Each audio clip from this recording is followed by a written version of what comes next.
संभल में हिंसा के बाद पुलिस सुपर एक्शन में है।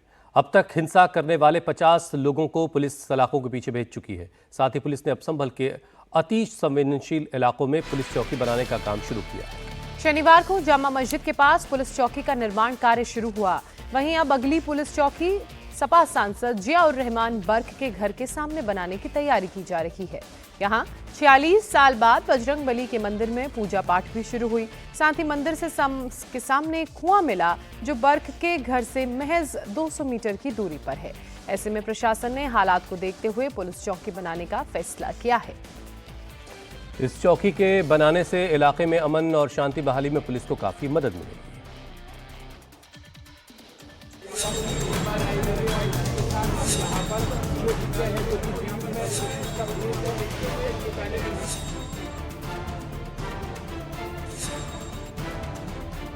मंगलम भगवान विष्णुर मंगलम गरुड़ध्वजा मंगलम पुंडरीकाक्ष मंगलाय तनो हरे।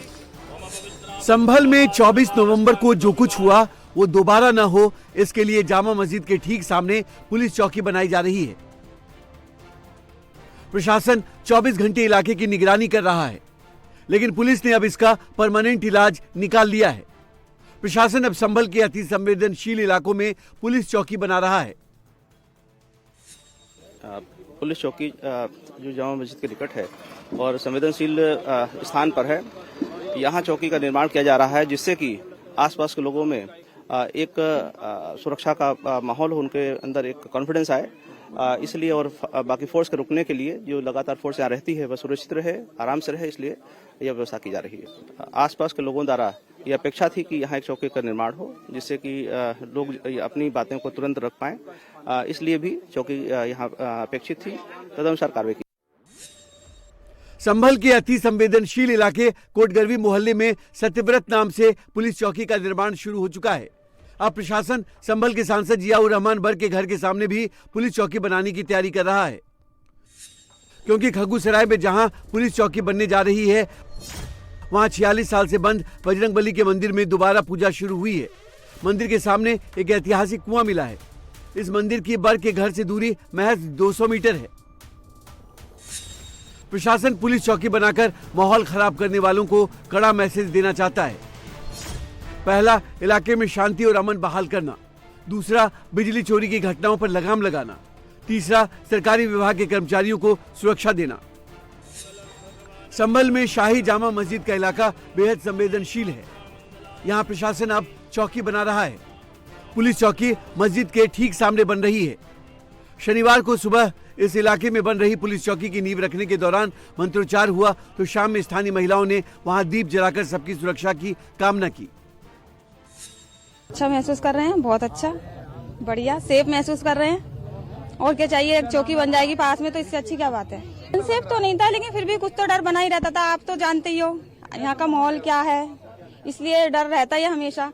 लेकिन हाँ, चौकी बन जाएगी तो हम बहुत अच्छा महसूस करेंगे। सुबह यहाँ चौकी का शिलान्यास हुआ है, हमें बहुत खुशी है। चौकी बन जाएगी तो हम लोग बिल्कुल सुरक्षित हो जाएंगे, किसी बात का कोई डर नहीं रहेगा और हमें बहुत अच्छा लग रहा है। इसलिए आज शनिवार का दिन है तो हमने जब शिलान्यास हुआ तो हमने दीपक जलाए इस खुशी में।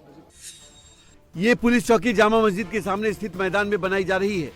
इस पुलिस चौकी का नाम सत्यव्रत पुलिस चौकी रखा गया है।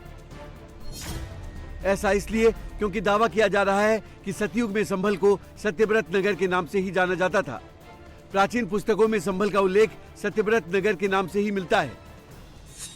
किसी भी भवन का निर्माण करने से पूर्व हम लोग वास्तु मंडल जो देवता हैं उनका पूजन करते हैं, वास्तु पूजन करते हैं। इस गर्भगृह को हमने भूमि के खोदा है, इसकी अपवित्रता, इसकी शुद्धता, इससे आज्ञा लेने के लिए हम लोग इस भूमि पूजन को किया। पहले भूमि पूजन लेकर पृथ्वी से आज्ञा ली और फिर शिलान्यास करके इस भवन के निर्माण की वास्तुपति मंडल देवता से।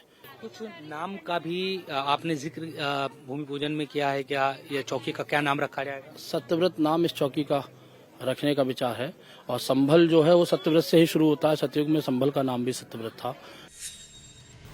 ये पुलिस चौकी संभल के जामा मस्जिद के पास कोटगरवी मोहल्ले में बनाई जा रही है।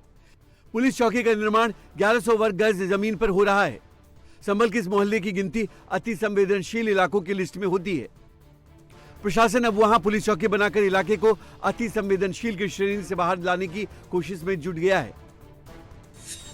संभल में एक तरफ पुलिस चौकी का निर्माण हो रहा है, वहीं दूसरी तरफ लक्ष्मणगढ़ में अवैध निर्माण पर बुलडोजर चलाने की तैयारी हो रही है।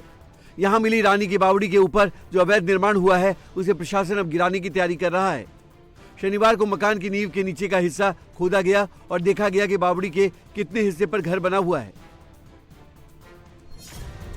नगर पालिका की टीम जमीन की माप कर रही है। यहां बने मकानों में रहने वालों से पेपर मांगे गए हैं।